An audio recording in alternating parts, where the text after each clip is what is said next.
रास्ता अव्यवस्था जुगु गाँव में पशि पारा ना आंबुलांस बाइक रे बुहा हुई आंबुलांस निकट में पहुंचले रोगी एभली एक दृश्य देखा मिली सुंदरगढ़ जिला सबडेगा ब्लॉक अंतर्गत सुबलया गाँव में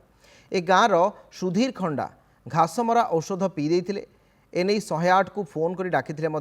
परिवार लोके गाँव को भल रास्ता नथिबारु दीर्घ 1 किलोमीटर दूर में अटकी रही आंबुलांस पाकु ताकू आनी फल रोगी को बाइक रे बोही बोही आंबुलांस निकट में पहुंचाई परिवार लोके केवल गोटे घटना नुहे रास्ता खराब जो सुंदरगढ़ में एभली अनेक घटना घटुछि एने अतिरिक्त जिलापाल कहते रास्ता गुड़ी चिन्हट करा जाई खूब शीघ्र एसबुर मरामती करा जिवो। कलेक्शन करी मुनुम पकचु केते बेले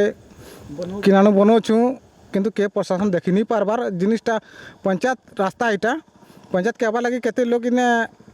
असुविधा भी भोगुछन आबार जीवार लगी आमर पंचायत चेयरमैन अच्छे से मान के भी कहा प्रत्येक ग्राम सभा कहा लेखा होचे लेकिन कहाँ जे रास्ताटा नहीं बनबार जे आम तो बुझी नहीं पारबार आज्ञा। हाँ ये विषय मोर दृष्टिगोचर होती आम एटा रास्ता आरडी डिपार्टमेंट तेना आम एक्जिक्यूटिव इंजीनियर आरडी सागर आम इनक्वारी करूँ कथा मैंने रास्ता कौन एमती अवस्था होती शीघ्र किभली मरामती कर पदक्षेप नौ।